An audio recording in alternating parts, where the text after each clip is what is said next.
Sweet Summer Days is happening now at Whole Foods Market with sales on the juiciest fruits of the season. Organic peaches, organic cantaloupes, blueberries, and strawberries. That's an epic fruit salad. You'll also find sweet sales on fresh Alaska sockeye salmon and halibut and grill-ready fruity marinades. Keep your wallet happy with aisles of savings from $3.65 by Whole Foods Market, like sparkling waters, frozen fruits, and snacks. Sweeten your summer at Whole Foods Market. Terms apply. Today on Something You Should Know, do bees really die after they sting you? Can you really die from a black widow spider bite?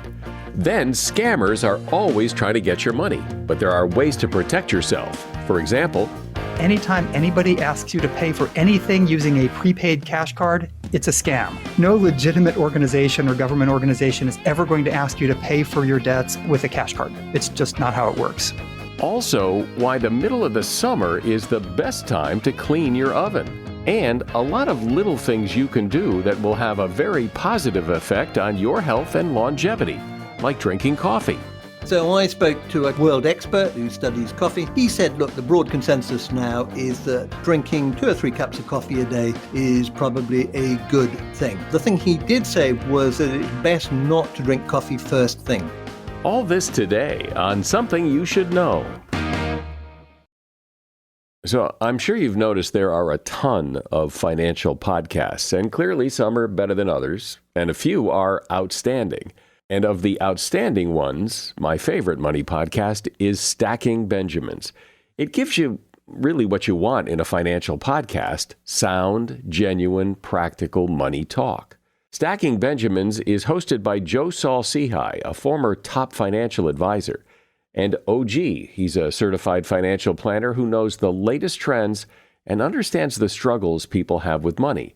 This is serious talk about money, but they manage to have an awful lot of fun doing it. So if you want to learn about building wealth and how to handle those inevitable financial issues that we all must face, you want to listen to Stacking Benjamins.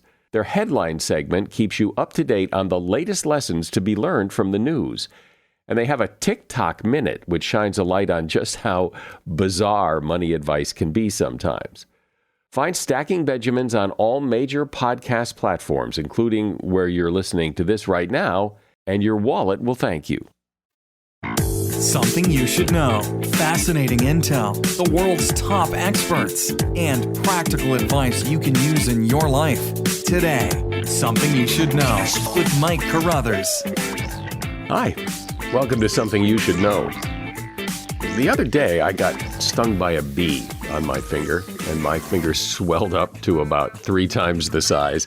And so I was looking online about bee stings and found some interesting things about other summertime bugs as well that you might be interested in.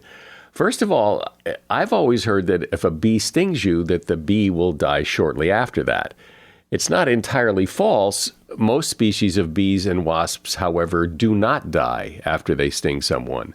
The only species that does is the honeybee. When a honeybee stings you, they leave the stinger and part of their abdomen behind, and because of this rupture to their system, they die. You've probably heard that if you get bitten by a black widow spider, you could die.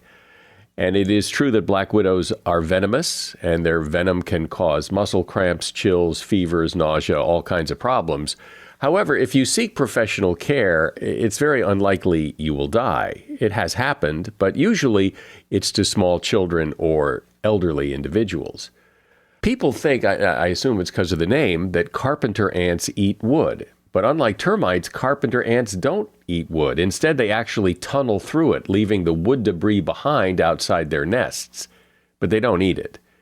Have you heard that daddy long-legged spiders are poisonous? Well, they're not. They don't harm humans at all. In fact, daddy long-legged spiders are not even considered spiders. Their bodies are shaped much differently, and they only have 1 pair of eyes. They also don't have any fangs, which would make this poisonous myth even more of a myth. And you've probably heard, maybe it's because of cartoons, but like if you wanted to lure a mouse into a mouse trap or something, that you should use cheese. And while mice like cheese, they like other foods a lot better. Things like peanut butter, marshmallows, bacon, gumdrops, raisins, and sugary cereal will lure a mouse better than cheese. And that is something you should know. It's mind-boggling to think how many people are trying to scam you. Of course, scam artists are nothing new, but the internet has certainly made the scam business a lot easier and more lucrative. And the landscape of scams keeps changing. A few years ago, I spoke with Daniel Simons, a psychology professor at the University of Illinois, about this problem, and he is back with a new book and a fresh and up-to-date look at who's trying to scam you and the latest ways they are going about trying to do it. The book is called Nobody's Fool: Why We Get Taken In and What We Can Do About It. Hey, Daniel, welcome back. Thanks for having me on. So I like that you're focusing this time more on not so much the big scams that we hear about, but the small scams, the things we're actually more likely to fall for because our guard's not up or the scammers are clever enough to make it look legit. And so an example of that kind of scam would be what? A simple example that we encounter all the time are phishing emails, right? And sometimes they get filtered out by our spam filters, but a lot of emails look like they're legitimate and can really easily trick us if we're busy or distracted or focusing too much on what we're trying to do into clicking on something that we really shouldn't. And business email compromise, which is one of the most common sorts of scams around right now, is a massive and growing problem, billions of dollars involved, that once a scammer gets access to a corporate email system, they can start figuring out how payments are made, and they can start requesting personal identifying information from other people for identity theft, or they can start filing invoices and having the money sent to them. So it's a huge source of fraud, and it's one of the reasons why companies are so worried about phishing attempts and trying to prevent them. Well, I would imagine that one of the reasons that people get taken is because they think they're too smart to be taken. Yeah, exactly. I think we all have this tendency to assume that only the most gullible people get taken in. And there are a lot of reasons for that, right? Some people are more gullible than others. Some people are maybe more likely to be deceived than others. But we can all be deceived given the right targeting, right? And I think one thing that is a danger is we can see in retrospect, oh, that con was so obvious. How could they have fallen for that? But in the moment, under time pressure, when it's targeted just at us in the right ways so that it matches what we're expecting, what we're looking for, what we want, it doesn't raise all those sorts of red flags for us, that we all can be taken in. How are we most likely to be taken in? And by that I mean, like, is it from an email? Is it from somebody knocking on your door? Where are we most at risk and less on guard? You know, I think it really depends on the context, right? In a work setting, it might well be emails. And some cons are much more difficult to pull off than others and are more targeted. Phone calls can be effective. There's a wide variety. So some of these sorts of scams and targeted deceptions are very targeted. They're really focusing just on you as the victim, right? They're trying to get you based on what they know about you to fall for something. So they're appealing to all of your wishes and desires and expectations. Other frauds and scams aren't targeting you in particular. So if you get an email from a Nigerian prince offering you vast riches, if you just pay a little bit up front to help them recover the money, most people know that that's a scam, right? We've seen it. If you've been on the internet for long enough, you've probably run across it. You probably know it's a scam, so you immediately delete it, which is exactly what the scammer wants. They want the skeptics and the people who know about it to delete that email right away. They don't want you to respond. They want only the people who are most likely to reply and most likely to send their money eventually to be the ones who respond. So that's a fraud that is really common, still rakes in hundreds of millions of dollars a year in various forms, but is not one that's targeting most of us. It's targeting only a tiny subset of people. But it's really cheap to send out millions of emails to hit that small handful that will send their bank accounts. Yeah, see, I think what happens when I think about this is, so you see the Nigerian Prince thing and you go, oh, come on, who's going to be taken by that? So you kind of do this blanket, I'm too smart to be taken, and your guard falls down for everything because you think, well, I wouldn't, the Nigerian Prince isn't going to get my money, so neither will anybody else because I'm too smart to fall for that. Exactly. And one of the themes that comes up over and over again in these sorts of deceptions is that it's not just the most gullible people who get scammed. The people who get fooled are often the most accomplished in their fields, right? So if you look at, say, for example, the board of Theranos, the biotech company that folded after it was revealed to be, not able to do what it claimed it could do, the board members were former cabinet secretaries, former generals. These were not dumb people. These are very smart people and world leaders in their disciplines, but they still fell for the pitch, right? And we can all be deceived when what's presented is what we're looking for.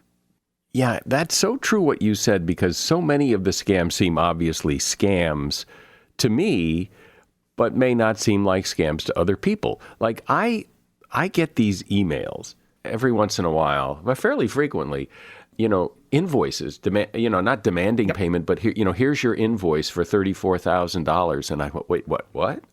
Yeah, and exactly. So I know that's not for me. I'm not going to pay a $34,000 invoice just because somebody sends it to me.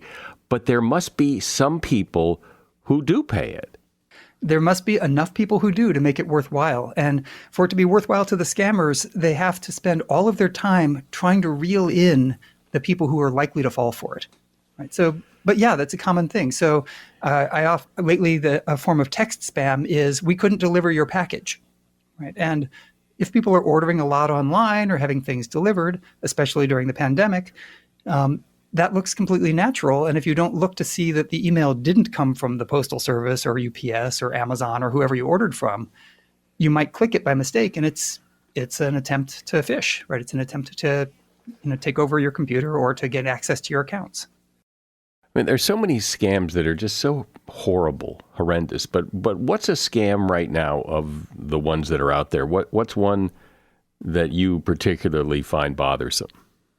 Another one that's really common right now, and I think is one of those that counts as especially kind of evil in a nasty way, is what's known as the kidnapping or injury scam, where the scammers will find out enough information about you and your family on social media that they'll call up and pretend that your child or grandchild has been in a car accident or has been kidnapped, and threaten that unless you send them cash right away, more harm will come.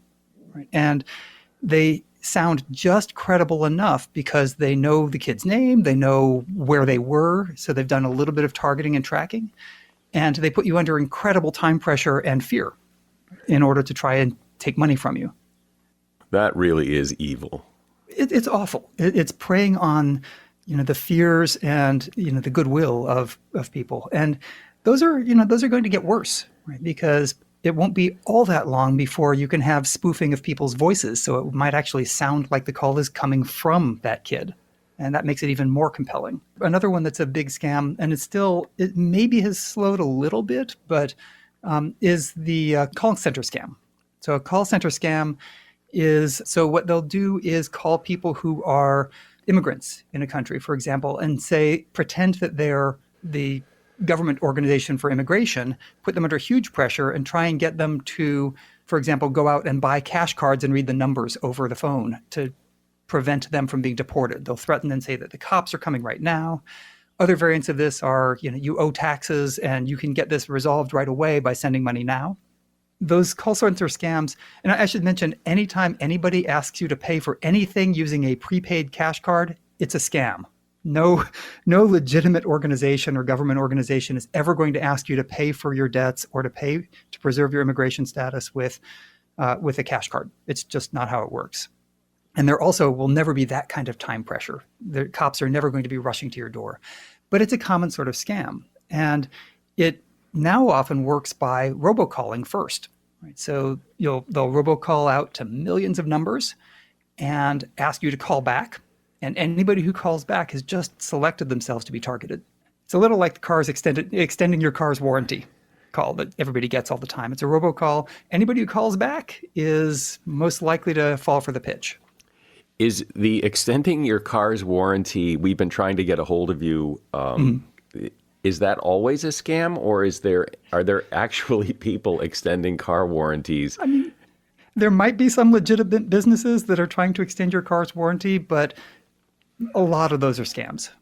Well, I have been scammed, and fortunately nothing too serious, but I've been scammed. And so I'm very skeptical, maybe too skeptical of anybody who's trying to sell me something or give me something. I'm really skeptical that they're trying to get something from me.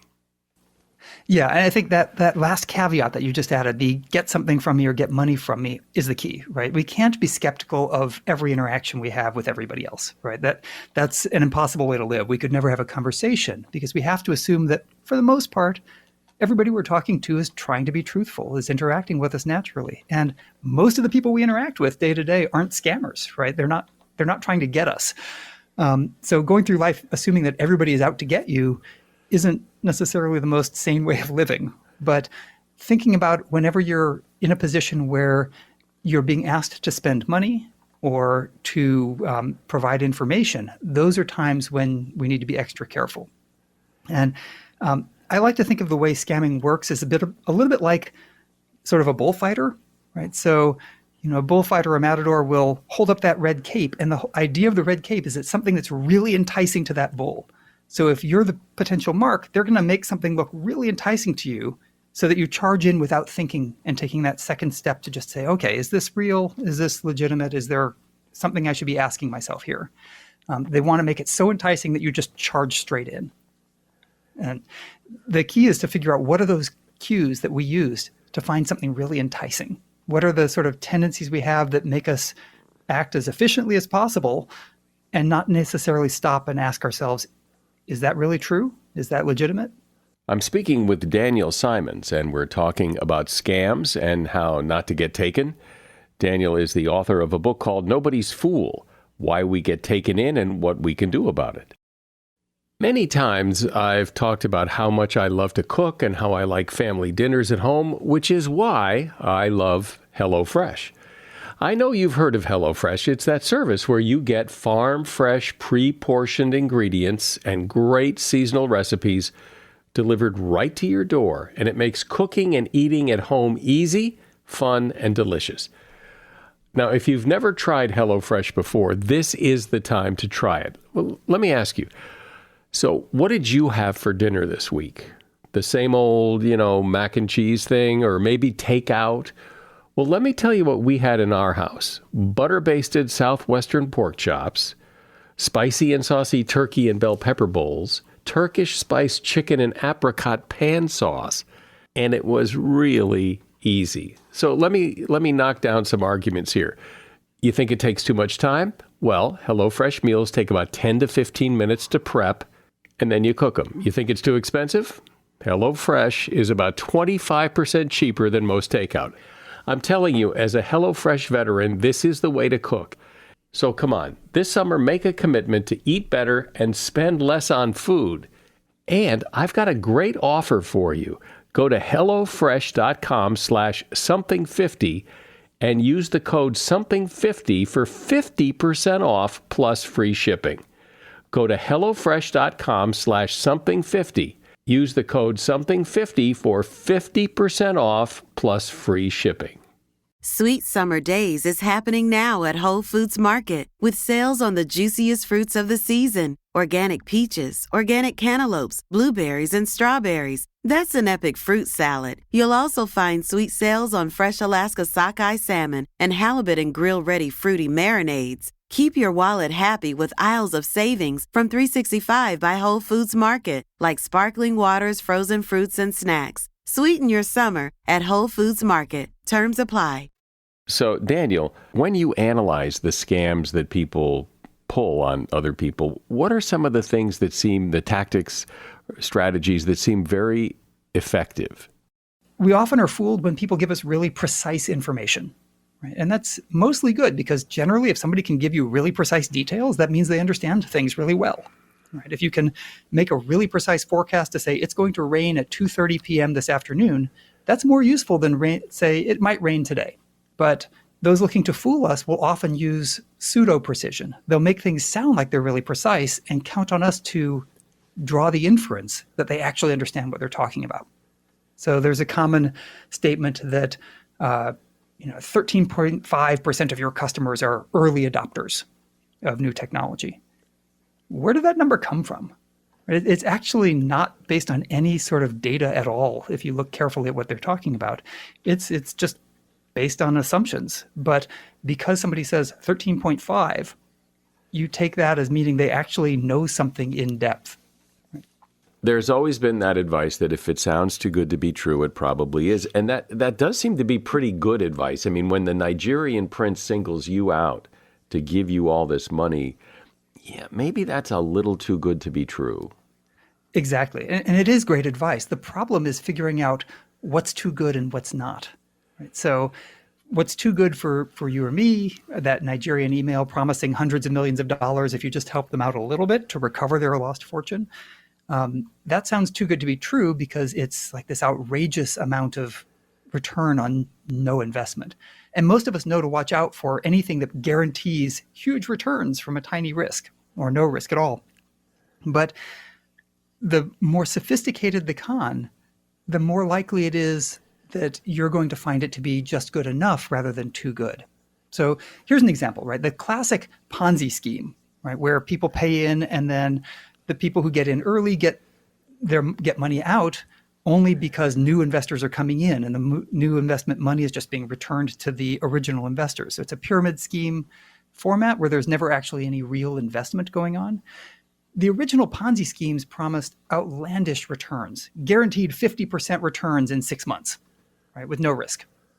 And anybody who's ever invested knows that's not possible, right? Anytime somebody promises you massive returns and no risk, you know it's too good to be true because every investment, the bigger the returns, probably the greater the risk, right? And so we all know that Ponzi scheme investments are too good to be true. But what about Bernie Madoff, right? Bernie Madoff was a Ponzi scheme. He ran a Ponzi scheme, but he didn't promise outlandish returns. In fact, his returns of his fraudulent investment fund underperformed the stock market over the time he was running his fraud. It did worse overall. What was appealing about Madoff's investments wasn't the outlandish returns. It was the consistently stable returns with no risks. So he pretty much every year returned 8 to 12% with never a down year and almost never a down month. So it was safe, and that's what appealed to more knowledgeable investors than would fall for a typical Ponzi scheme. So really, it's a question of what sounds too good to be true will vary based on your knowledge and your experience, and something that sounds way too good to be true for a really sophisticated investor. And there were people who walked away from Madoff because they said, nah, that can't be right, but was good enough for a lot of investors to lose all their money. You know what's also interesting, too, is that we tend to have sympathy for people, who are victims of other crimes. But when you get scammed, there's this sense of, it was your greed that was at fault here. If you weren't so greedy, you would have never been scammed. And we don't have the sympathy for them as we might have for some other crime victim. Yeah, and that does make it really hard, right? That there's always this error when you know it was a con, in retrospect, to say, oh, you should have known better, or I should have known better. And many people who are scammed will say, oh, I should have known better. I shouldn't have fallen for that. I was suspicious, but I went ahead anyway.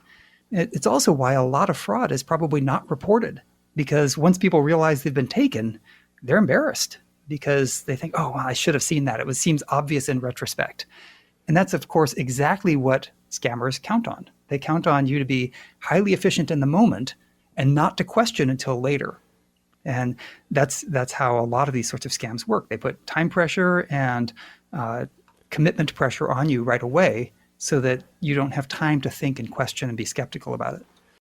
Do you think people's antenna are up for this, or that they don't fall for scams because they just, I don't know, they just think, this isn't my invoice, I'm not going to pay that. The Nigerian Prince, come on, I've heard about that. I mean, are people really paying attention to this, or they're just kind of maneuvering between the obstacles here? It's a good question. I mean, I think a lot of us aren't paying attention enough of the time, and that's why phishing email scams work so effectively. A lot of people, there have been a couple of massive field studies that have looked at whether or not people will respond to phishing attempts. And if it looks legitimate enough, a high percentage of people will not only respond, but will give their password and account information or their user information. And that's because we get tons of emails all the time. So if you're in any organization, you're constantly getting official sounding emails, many of which are kind of empty of content, but are asking you to do minor things or to check things. And we just tend to dismiss those without looking at them very, very carefully. Of course, all of these scams know what our routine emails look like. They know what our routine habits are, and they capitalize on that. So even if people are looking out for it, you can still get fooled even if you're looking out for it. Here's one example where I got fooled. And fortunately, I realized it almost immediately. So over the years, I've done a lot of media stuff. So I've been on television quite a bit, and I've got a bunch of videos that have me in them that sometimes end up all over social media. So I got a message from a friend on Facebook that said, "Hey, I saw you in this video," and gave a link. Right? And that's a common thing that I have happen. I'll have somebody email me or send a message saying, "Hey, I saw you on this video." And I didn't think about it for a second, and I clicked the link, which I should never have done. Right? So it was somebody whose account had been hacked, and the link was almost certainly going to be trying to hack my account. And I realized it immediately and changed my passwords, and it was okay. But whenever you get that sort of a link, you should always reach out to the person directly, not via the message that you got, and check on it. In the same way that if your credit card company calls, you should just call back on the number on the back of your card and not trust the caller ID on your phone to be who they say they are. That sort of scam is really common. Most people would never have fallen for that "I saw you in a video" scam. It's intended to catch people thinking, "Oh, I've done something embarrassing on video and I should know about this." But that's a small percentage of people. And it's probably a smaller percentage of people who happen to be on video in the mass media fairly often. So I just happened to fall for it because it sounded like the kinds of messages I've sometimes gotten. And most people would never fall for that one because it's kind of obvious. It was only obvious to me a few minutes later, and I shouldn't have fallen for that. And that was while I was working on researching scams and cons. Well, there you go. I mean, if anybody should be bulletproof to this, it would be you researching the topic, and you fell for one. So clearly, we all have to be on our guard. Daniel Simons has been my guest. He is a psychology professor at the University of Illinois, and his book is called Nobody's Fool: Why We Get Taken In and What We Can Do About It. And there's a link to his book in the show notes. Thanks, Daniel. Thanks for coming on today. Thanks for having me on. It was a fun conversation. For America's climate goals, investing in clean energy adds up. But what doesn't add up is an additionality requirement for clean hydrogen. Additionality would put an unnecessary and inequitable burden on domestic clean hydrogen producers and have serious consequences for America. America needs clean hydrogen, but an additionality requirement just doesn't add up. Get the facts at cleanhydrogentoday.org. Paid for by the Fuel Cell and Hydrogen Energy Association. Are you currently enjoying the show on the Stitcher app? Then you need to know Stitcher is going away on August 29th. Yep, going away, as in kaput, gone, dead. Rest in peace, Stitcher, and thanks for 15 years of service to the podcast community. So switch to another podcast app and follow this show there. Apple, Spotify, or wherever you listen.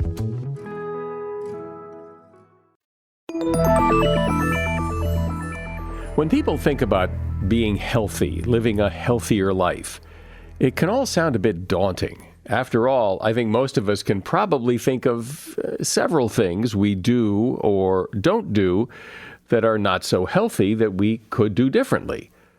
However, there are actually a lot of little things that don't require overhauling your entire life that can have real, substantial health benefits. That concept is the basis of a popular BBC podcast and book, both titled Just One Thing: How Simple Changes Can Transform Your Life. The host of the podcast and author of the book is Dr. Michael Mosley. Hi, Michael. Welcome to Something You Should Know. Brilliant to be with you. So briefly explain the concept here, and then we can dive into some specific things people can start doing. But what's your premise here? The overall message is there are some simple things you can do in your life which will have a big effect on your mental and physical health. They're not that demanding. They are science-based, and why not give it a go? And the other thing I would say is that what we know about habits is if you are likely, if they're going to stick, then you have to go on sort of, repeating them on a fairly regular basis for at least a month or so. So these things that I'm going to recommend and we're going to talk about are really quite simple to do. But the great thing about them is they also have stickability, I hope. Yeah, well, because that's the key, right? You can't do one of these once and expect much to happen. No, not at all. What you might do is you might do it a few times and decide this one's not for me and you move on to something else. But yeah, what I do ask you is persistence. Stick to it, give it a go. You should see within a relatively short period of time some benefit. Hopefully you'll enjoy them as well. So kick it off with one of them, one that you like or one that's easy to explain, and just start with one. Let's dive in somewhere. Absolutely. So why not singing? The great thing about singing is you don't have to be any good. You've just got to be enthusiastic. It's there's a lot of science behind singing. I tend to do it in the shower because it resonates well there. I'm not sure my wife is keen, but a while ago I took part in a research project where we measured blood levels of something called endocannabinoids. These are cannabis-like substances that are produced in the blood when you're doing certain things like exercising, but it also turns out when you're singing. And what they do is they give you a real boost. So what we did is I got a group of people together. I was part of it. We sang for half an hour. We exercised for half an hour. And we read a manual on how to repair dishwashers for half an hour. And the idea that was the control group. And what we found is that the singing gave the biggest boost to the endocannabinoids. And that's probably why people sort of really enjoy it. And the chemicals that you just mentioned do what exactly? They're sort of cannabis-like substances. And what they do is they kind of give you a feel good. They make you feel good. So for a long time, people have said that exercise leads to endorphins. Now they think it's actually much more to do with these endocannabinoids. So these substances, as I said, they go to the brain, they make you feel good, and it turns out that singing is a very good way of releasing them, particularly if you're singing with other people. But when you just sing solo, then that also releases these substances. So it's a quick and easy way to make yourself feel good. So talk about deep breaths, because I think everybody's heard and it's been suggested, take a deep breath, just take a deep breath. Well, why? What's the point? Sure. So the idea here is that you actually slow your breathing. So one of the forms of breathing that I strongly recommend to people is called 4-2-4. And here you breathe in through your nose to a count of 4, you hold it for 2, and then you breathe out through your mouth to a count of 4. If we do it just now, let's give it a go. Hold it, and then...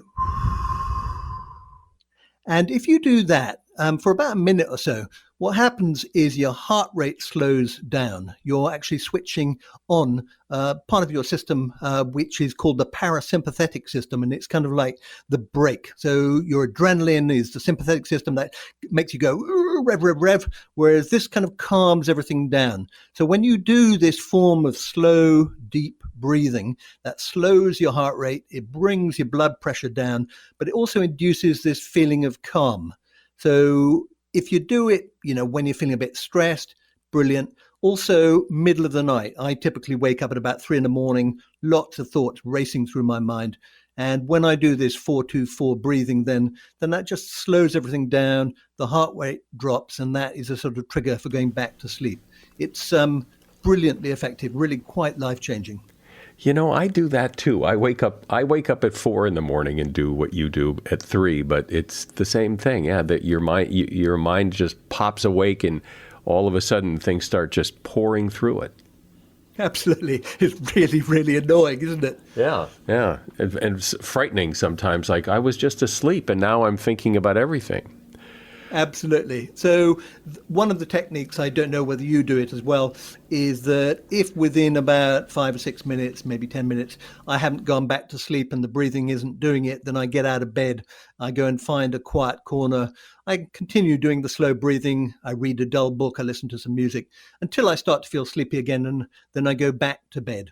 So otherwise, you can just lie in bed feeling restless, worrying about stuff, and that's the worst thing you can do. Because what you need to do is associate bed with sleep and sex and nothing else.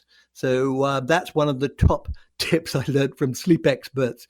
It's all about associating your bed with calm, with peace, not with stimulation. And so, as I said, if you're lying there thinking all sorts of crazy thoughts at 3 or 4 in the morning, then just get out of bed. Find a retreat, come back. What do you mean by think yourself stronger? How does that work? Sure. So this is a slightly stranger one, but the idea here, and there's been a surprising number of studies looking into it, is that you sort of almost rehearse doing something. So, for example, a lot of athletes, they rehearse, not only physically rehearse going out of the block, but they mentally rehearse it. And you see sometimes tennis players, they're sort of mentally rehearsing where they're going to hit the ball. And it turns out that when you do that, then what that does is it encourages muscle cells, if you like, to become more active. And it's a good way of really just kind of preparing yourself mentally and also physically for whatever it is you're about to do, whether it is trying to score a goal or whatever it might be. So it's been a big part of the psychology and the physiology of sport exercises, but it's that sense of kind of getting your brain ready for whatever it is you're about to do, and that will prepare your body. Because one of the things, I don't know if you're aware of it, but your brain is protecting you quite often from really pushing yourself too hard. And it puts on this sort of break. And sometimes you're actually quite capable of going a bit further, a bit longer. And mentally rehearsing seems to help that. So this whole idea of exercise, I think, baffles people because you have some ideas on how to do simple exercise. But I think there's this perception that exercise has to be long, it has to be hard, and it has to go on for a long, long time over months and months and months before much happens. Absolutely. And I think that is a myth. I have been making films and documentaries about exercise for a while now. I'm not personally a huge fan of exercise in the sense I don't love running. I do it because I think it's good for me, but I don't love it. What I do like doing first thing in the morning is I do what's called intelligent exercises. I do them with my wife, and I do them first thing because I know if I don't do them then, I'm never going to do them. And these are really the squat and the press up, or do you call them push-ups or press-ups? Push-ups. Okay, so these are the push-ups and the squat. And they're a really good way of doing resistance exercise. You can, just do 5, 10, 20, 30, build up slowly. Don't take very long. I spend less than 3 or 4 minutes doing them in the morning, but they're a great way of building muscle. But beyond that, there's been research which shows that the sort of upward and downward movement you do when you're doing a squat is a really great way of increasing blood flow to the brain. And that in turn triggers the release in the brain of a substance called BDNF, brain-derived neurotrophic factor. And that seems to be kind of really like a fertilizer for the brain. It helps to support existing brain cells and encourage the growth of new ones. So by doing these simple exercises, the press up and the squat, you're not only building muscle, which is obviously a good thing, but you're also, boosting the release of this hormone in the brain, which is also good for the brain. So 2 for 1, and it only takes a few minutes first thing in the morning. But you don't have to do very many of them in order to get benefit. So you talk about drinking water, and this is another one of those things where there's conflicting advice that you have to drink, just tons of water, and then people say, well, but the water in the food counts too, and so people don't know, like, how much water and what's the benefit? So the simplest advice I have is try to drink a large glass of water with every meal. So with breakfast, with lunch, and with your evening meal. That is quite a simple thing to remember to do. And you can have it fizzy, you can have it with ice, you can have it with lemon. It doesn't really matter. Personally, I like tap water. I'm quite happy with that. Some people, want expensive bottled waters. But the reason you want to do it, particularly when you get older, is that our thirst is not a terribly reliable test of whether we are hydrated or not. That actually the reason you want to drink water is obviously to rehydrate you. Also, if you have it with a meal, there's evidence that it kind of fills you up so you eat less. But it's also really important for the brain that you remain properly hydrated.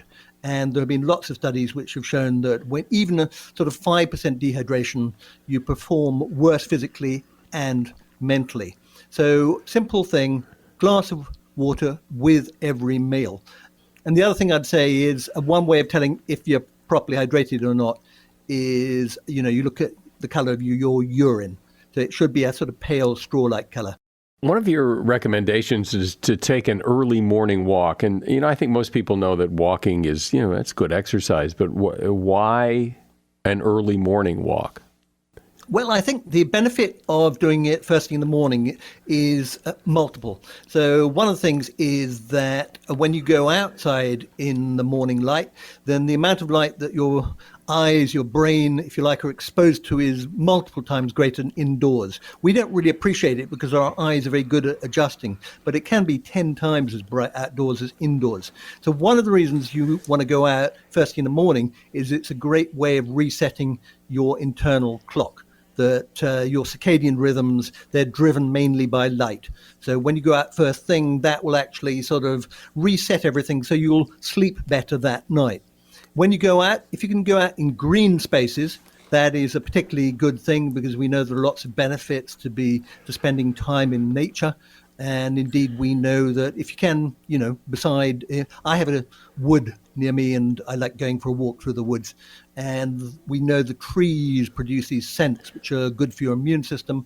And then when you're walking, try to make it brisk. I say you should aim for around 100 steps a minute if you can.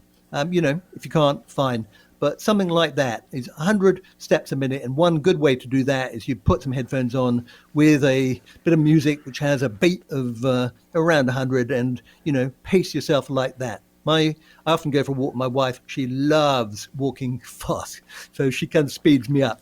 So if you can go for a walk with other people, that's great. But simply walking is a remarkably good way of, as I said, resetting that internal clock, setting you up for the day, and you get some exercise as well. It's not it's not as good, if you like, as going for a cycle or a run or something where you get a sweat, but it's certainly a great deal better than, sitting on your bottom. Right, because we hear sitting is the new smoking. Absolutely. And we know from multiple studies that sitting around, which obviously we do because we have computers, a lot of our lives are tied to laptops, to our smartphones or whatever.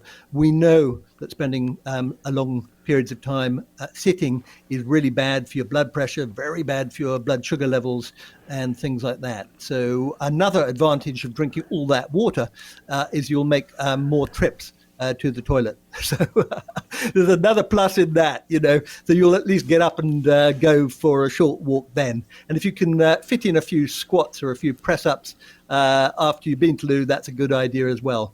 So one of the things I tell people is try to anchor a new habit to something you're already doing.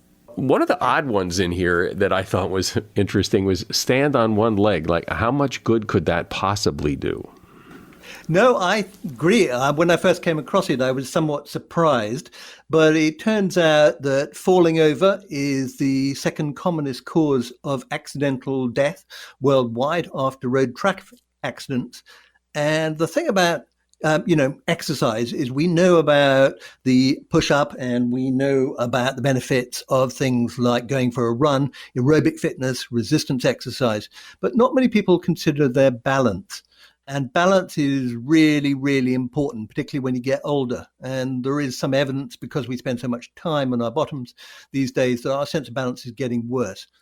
Ideally, you should be able to manage about 30 seconds while standing on one leg. And you'll also find if you try it, if you close your eyes, you're probably only going to manage about 10 seconds. But 30 seconds is a good goal to aim at. So what I suggest to people is they could do Tai Chi, they could try yoga, or they could simply do what I do, which is try doing it while you're brushing your teeth in the morning. So you're supposed to brush your teeth for 2 minutes. So what I do is I stand on one leg for 30 seconds. I then stand on the other leg for 30 seconds and then back again. And so in 2 minutes, I get a good sort of, my teeth are nice and sparkly clean at the end of that, but I'm also getting a good, workout in terms of my balance. So talk about coffee, because, it's been back and forth over the years. It's good for you. It's bad for you. A little's okay. Too much is too much. What's the latest, and how do we know this is true? Okay, absolutely. So I spoke to a kind of world expert who studies coffee, and he said, look, the broad consensus now is that for most people, drinking 2 or 3 cups of coffee a day is probably a good thing. The caffeine seems to be, it gets you going, but also there is quite a lot of evidence that drinking coffee also improves things like mood. The thing he did say, which slightly surprised me, was that it's best not to drink coffee first thing. You ought to wait for about an hour at least until you are eating your breakfast. He said the reason for that is because when you first wake up, your body is producing lots of cortisol, the stress hormone. It's called the CAR response, the cortisol arousal response. And that's basically to get your body going. And it starts about an hour or so before you wake up, and it sort of peaks around the time you wake up. So if you pour coffee straight on top of what is already a big surge in your stress hormones, then the risk is that you'll just, feel a bit stressy. It'll raise your blood pressure and things like that. Better basically to wait until the cortisol levels start to drop, which is about an hour after you wake up. And then that will give you the sort of benefits of the caffeine hit, but without pushing you over the top. And this guy had also done studies showing that if you drink the coffee before breakfast, then that leads to a big surge in your blood sugar levels. Whereas if you have it with breakfast, you don't get that effect. One or two more here. One we haven't talked about that you think is either surprising or that people find most interesting? I think that eccentric exercise is a great sort of a slightly weird one. That you would imagine, for example, that when you walk up a set of stairs, then that is, harder work and therefore more beneficial than walking down a set of stairs. But it turns out that's not the case. I mean, a lot of people have experienced the thing you walk up a hill, a mountain, and then when you go down again, it feels much, much harder. And you assume that's because you've had to walk up. But actually, it turns out, and somebody actually did a study where they got people to either walk up 6 flights of stairs or down, and they did that for several weeks. It was the people going down who got the most benefit, both in terms of modest weight loss, but also in terms of impact on the bones, and in terms of the sort of calories burnt. And that's because your body is sort of protecting you when you're going down. So if you're going to, use the stairs, make sure you go up and down. And the same is true, if you decide to follow my advice and do a few press-ups and squats. Really slow the downward movement. But that's what's called the eccentric phase. And that is kind of where most of the benefit is going to come from. Lastly, I think everybody's heard the advice of you need to take a break, that you need to take more breaks throughout the day. Well, why? What's the science say about that? So the science here is pretty unambiguous, again, that we do better if we have these break moments. The studies have shown that it improves productivity. It also improves concentration. And so ideally, it's kind of every 45 minutes or so, you get up, you wander around for maybe a minute or two, and then you go back. If you do that, you're doing two things. One, it gives your brain a bit of a rest and allows you to refocus, but also you're getting the benefits of not sitting continuously, which are very, very bad for us. So I find that quite difficult to do because when I get obsessed with something, when I'm focused, when I'm writing something, I find it quite difficult to break away. But since I started exploring the science behind this, I found it very beneficial. So I set my alarm and I do get up and I wander around. There's also a sort of try and rest your eyes every so often. If you're focused on the screen, you've got yourself hunched over it, then look away, defocus, look at an object which is far off. It just gives your eyes a bit of a rest. So yeah, give yourself a break every so often and your body will really thank you for it. Well, this is not only fun. I mean, I think it's empowering to hear that there are so many little things that people can do that add up over time to really make a difference in your health. I've been speaking with Dr. Michael Mosley. He is host of the popular podcast called Just One Thing and author of the book, Just One Thing, How Simple Changes Can Transform Your Life. And there's a link to the podcast and to the book in the show notes for this episode. Appreciate it. Thanks, Michael. Thank you very much. Bye. If you're not doing anything and you haven't cleaned your oven lately, you might want to do that soon. According to the Appliance Handbook for Women, simple enough even men can understand, says people often make the mistake of cleaning their oven right before Thanksgiving or some other big event. Ovens are most likely to fail during or right after that self-cleaning cycle because of the very high temperatures involved.